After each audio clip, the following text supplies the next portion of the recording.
Good morning. Good morning. Hello, Bookeemonsters.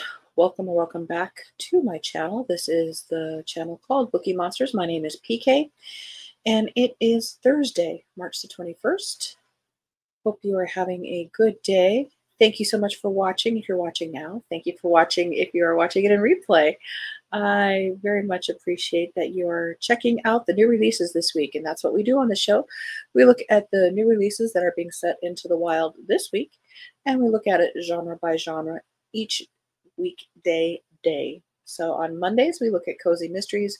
On Tuesdays, we look at mysteries and thrillers. On Wednesdays, we look at romance. On Thursdays, excuse me, like today, we look at fantasy and science fiction.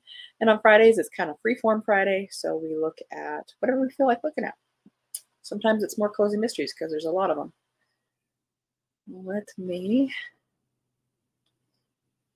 Let's see, quick announcements. Yes, we do have sprints tonight at 6 p.m. Mountain Time, 8 p.m. Eastern. Sometimes I'm able to start a little earlier than that if the traffic going home goes in my favor. I live outside town, so it takes me about 20-25 minutes to get home. And then I have to walk Keo real quickly, and then I jump on as soon as I can. And then our next sprints after that are on Saturday afternoon at 1 p.m. Mountain Time, 3 p.m. Eastern, and those go for 5 hours. Get rid of this banner.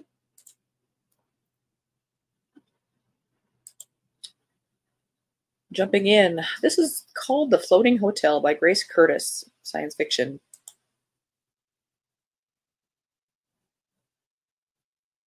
This cozy science fiction novel tells a story of misfits, rebels, found family, and a mystery that spans the stars.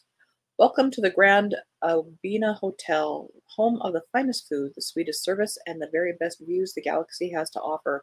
All year round, it moves from planet to planet, system to system, pampering guests across the furthest reaches of the Milky Way. The last word in suborbital luxury and an absolute magnet for intrigue. Intrigues such as, why are there love poems in the lobby inbox? How many Imperial spies are currently on board? What is the true purpose of the Problem Solvers Conference? And perhaps more pertinently, who is driving this ship? Each guest has a secret. Every member of staff, a universe unto themselves.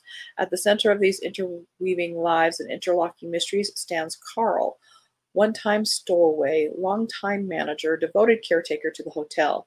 It's the love of his life and the only place he's ever called home.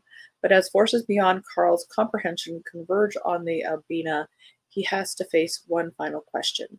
When is it time to let go? And the little tag on the cover says, "You're home away from homeworld." I'm intrigued. I will admit, I am intrigued. I like science fiction. But I don't like aliens in them. I know, it's weird. But I like stories of humans in space, dealing with space. Aliens don't do it for me. The Day Tripper by James Goodhand. The right guy, the right place, the wrong time. Oh, this is going to be a time. Well, we kind of knew that from the title and the cover.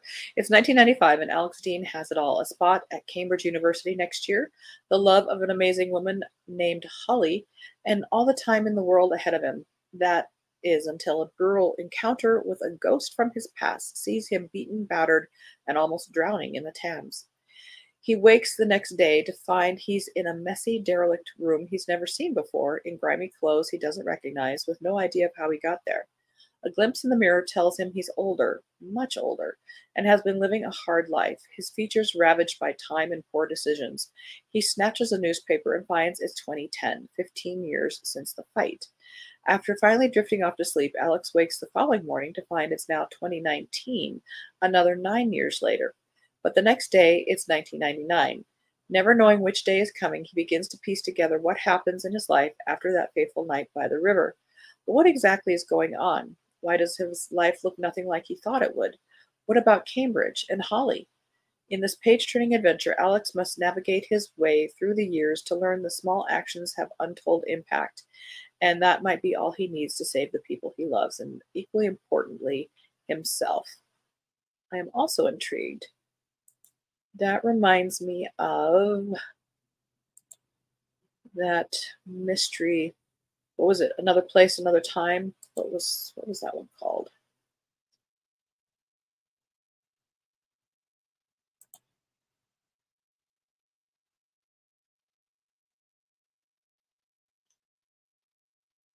Oh yeah, I bet an easier way to find it would be this way. Wrong Place, Wrong Time by Gillian McAllister. That one goes back in time to certain points leading to her son killing somebody, seeing her son kill somebody. So I'm also intrigued. I've got a couple options. This is a good morning. Deborah says, good morning. Good morning, Deborah. And Mary, good morning. Happy Thursday. We have our baby. Finally, baby born last night at 9:42. She's a big girl, over 9 pounds. She is beautiful. And they were going to name her Annie, right? Oh, congratulations. It's great grandma, isn't it? Now? Or is it just grandma? Either way, congratulations. Oh, do you get to see her soon? Mary says, hi, Deborah. It sounds interesting. Yes, we've got a couple interesting things here. Do they live close to you? I have so many questions. The Last Blood Carver by Vanessa Lee. This is young adult fantasy, which is hugely popular. So we will look at it. Nika is a blood carver, a cold-hearted, ruthless being who can alter human biology with just a touch. In the industrial city of Thumas, Nika is seen not as a healer, but a monster that kills for pleasure. And in the city's criminal underbelly, the rarest of monsters are traded for gold. When Nika is finally caught by the infamous butchers, she's forced to heal the last witness to a high-profile murder. As Nika delves into the investigation, all signs point to Ven Kochin, an alluring yet entitled physician's aide. Despite his relentless attempts to push her out of his opulent world, something inexplicable draws Nika to him. But when she discovers Kochin is not who he claims to be, Nika will be faced with a greater, more terrifying evil lurking in the city's center. Her only chance to survive lies in a terrible choice: become the dreaded monster the city fears, or risk jeopardizing the future of her kind. This is being compared to Cinder meets Divine Rivals, which I have read both. Medical magic system and lush Vietnam-inspired fantasy world.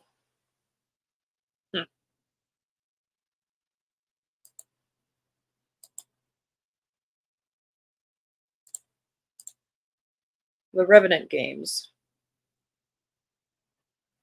This is a fantasy following a teen determined to win the competition held by warring vampire and witch kingdoms. I'm out. Only to develop complicated feelings for the vampire she's supposed to hand over. Blood is survival for 17-year-old Bly, who lives in the poverty-stricken human villages caught between enemy vampire and witch kingdoms. Most of the time, vampires and witches live in uneasy truce, buying human blood for their food and spells. Ew. But for 2 weeks a year, the ceasefire dissolves and they hold the Revenant games. They compare it to All of Us Villains and Kingdom of the Wicked. They always forget to add the Hunger Games. Sorry, games. Hunger Games did it first. Any human can play in, well, other than mythology. Any human can play in the games for either the witches or the vampires. Alongside life-changing riches, the witches will raise one person from the dead for whoever captures the highest-ranking vampire. In turn, the vampires offer immortality to whoever captures the most powerful witch. For most humans, the games are a ticket out of poverty. For Bly, it's a chance to get back her dead sister, Elise, and save the life of her dying best friend, Emerson. Together, she and Emerson forge a dangerous plan to play both sides and win both prizes. resurrection for Elise, and immortality for Emerson. But when the vampire they capture stirs a passion in Bly that she hasn't felt in a long time, all of what, 17? She hasn't felt it in so long. She'll have to make a choice, her sister or the boy who's shown her there's more to life than just survival.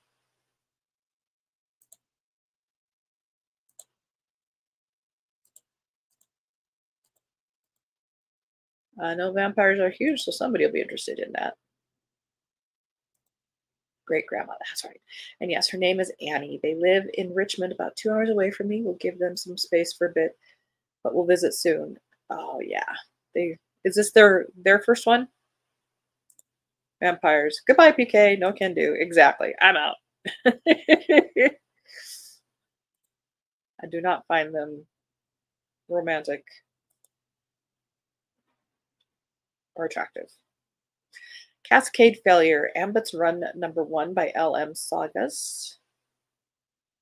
High Octane, sci-fi adventure blending somebody's Divide series with Firefly. Okay, Firefly. Hope you live up to it. It features a fierce, messy, chaotic space family, vibrant worlds, and an exploration of the many ways to be or not to be human.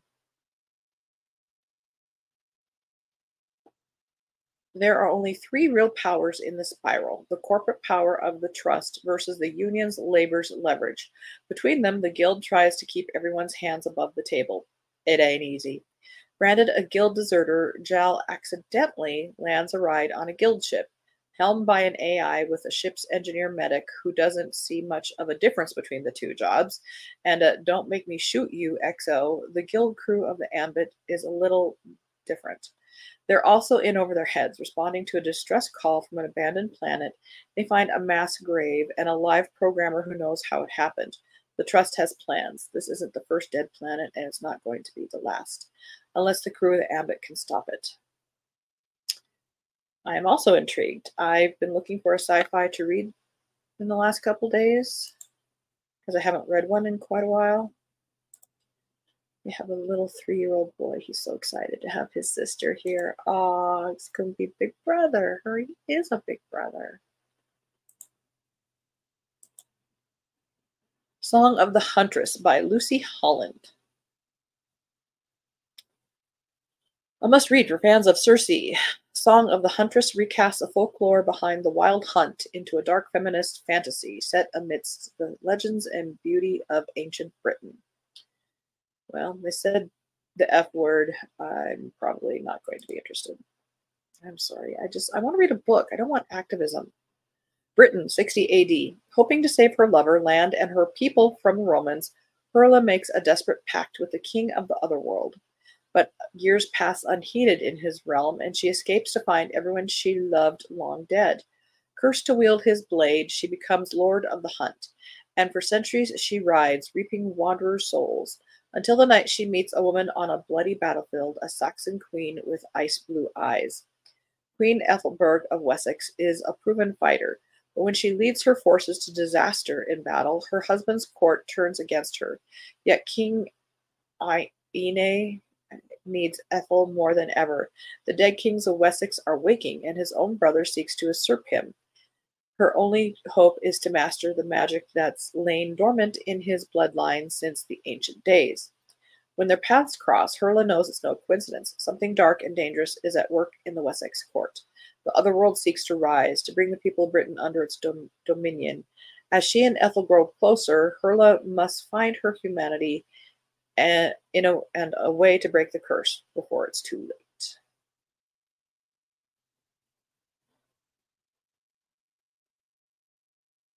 I'm sorry, that's not a... Yeah, I guess that's a warrior face, but it's not I'm going to fall in love with you kind of face.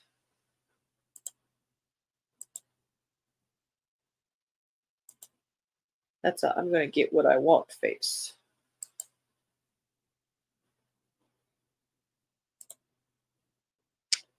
The Shadow Lord, The Cartographer's War by Allison Anderson. Second in the Cartographer's War series or trilogy. It's a pretty cover. Penny Barclay thought she could trust those closest to her. Her mother had been a paragon of virtue, a woman of sense and ingenuity in Penny's eyes. Lou had been Penny's friend, her confidant, her mentor, but both of them had kept dangerous secrets. Now Penny finds herself trapped in the capital with the evidence Prince Aidan, Lord of the Underworld, needs. With the notes she found in her mother's study, they could finally name the cartographer and stop the rebellion running rampant through their kingdom. Only there's one problem. The prince is avoiding her. If she can't figure out how to get him to talk to her, the very kingdom may find themselves redrawn under the cartographer's hand.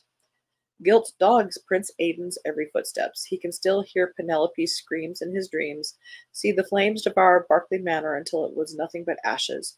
But with a murderer on the loose in the capital, he can't risk allowing his feelings to cloud his judgment, even if it means keeping Penelope Barclay far away from him.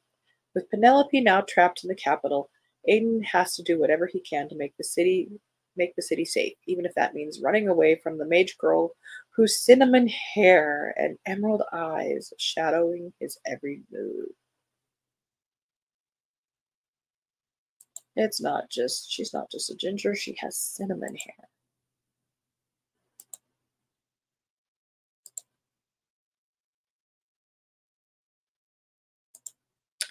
The Woods All Black by Lee Mandello. Equal parts historical horror, trans romance, and blood-soaked revenge, all set in the 1920s Appalachia. Leslie Bruin is assigned to the backwoods township of Spar Creek by the Frontier Nursing Service under its usual mandate: vaccinate the flock, birth babies, and weather the judgments of churchy locals who look at him and see a failed woman. Forged in the fires of the Western Front and reborn in the cafes of Paris, Leslie believes he can handle whatever's thrown at him, but Spar Creek holds a darkness beyond his nightmares. Something ugly festers within the local congregation, and its malice has focused on a young person they insist is an unruly tomboy who must be brought to heel. Violence is bubbling when Leslie arrives, ready to spill over, and he'll have to act fast if he intends to be of use. But the hills unfolding Spar Creek have a mind of their own, and the woods are haunted in ways Leslie does not understand. Don't do horror. Invocation, Days of Iron and Clay, first in a possible series. There are three things I know without question. This is by Eileen Aaron. 1, demons are real. 2, humans make awful mistakes that get them in demonic trouble more often than you'd think. And 3, I'm the only one who can help them. I straddle the line between the mortal and spiritual realms every day. People might think there's two different places, but they're not. They lay on top of each other. It's messy, and that's why so many people need my help. Since I was little, I've been called all kinds of names: unusual, abnormal, even insane, which is fitting, since they keep throwing me into mental facilities. I've been in and out of them my entire life. But no matter what people say, no matter what I'm risking, I will always help those in need. Because there's an endless war carrying on all around us every minute of every day. One that can't be seen by mortal eyes, but I can see it, the spiritual battle for mortal souls, and I'm working hard to make sure my father is on the losing side. He, Astaroth, Satan's general, is why I can do this. He's why I'm not normal. I can't have friends, a life, or a boyfriend. I won't be selfish enough to drag someone into this fight. But I'm not lonely, not exactly. I have my mom. She's my rock, my best friend, my partner. She helps me do what needs to be done, and she's never afraid when it feels like I'm always afraid. Because I hear my father whispering my name each night, his taunts echoing through the spiritual realm. He's hunting me, and I know the day will come when I must face him again. Every portal I open could be the one that finally pulls me back to hell, and I wonder if I will be brave enough, strong enough, good enough to fight him. My name is Samantha Catherine Lopez, and I am Nephilim. This is my story. Getting a little dark for my taste, but it is somebody's taste. Give me a quest. Give me a fellowship on a quest. That's what I'm asking. The Way of the Quantum Mancer, Part 1. In motion and at rest, with the events of Rise, the Quantumancer behind them, all three protagonists find themselves in different places than they began. Thaddeus Gone, the last of the Valifor, appears to find himself comfortable, establishing a school for his house to spread his teaching to a new generation of wizards, his former familiar Allura venturing out across their claimed domain. To many, this would be a comfortable existence. The world has changed, magic has returned, and he is once more the man he had been in the hallowed past. This should be enough for him. This should have been enough for him. But when news comes from Albany about the expansion of a wizardly democracy, he is drawn out of his home and into that most hated of worlds, the world of politics. Meanwhile, Danica Netherton, witch of the Green Coven of Providence, winters in New York. But it was not the New York she expected to find. In place of the glowing city that never slept, she found a place which had undergone profound change. As doubts about her mission, her quest began to enter her mind, she decided to stay for a time to help the people of Manhattan. Despite the pressure rising for her to continue on her journey west, she had some time, just a little time, to help those around her, to leave New York in better shape than she had found it. As for Edgar Cole, he had become something quite unexpected. Receiving access to a hitherto unknown force, Edgar had become the Quantumancer of Pikeville, KT. He had received the answer to his journey. He wanted to find something special, to be something special, and by luck or happenstance or gift of a god, he had become. But when one question is answered, another question demands attention. Will he embrace the comfort and peace of life in Pikeville with friends and maybe a family? Or does this gift require its own attention? Is there a price demanding to be paid? This saga expands the two previous parts. Okay. Whew. That's all we have, though.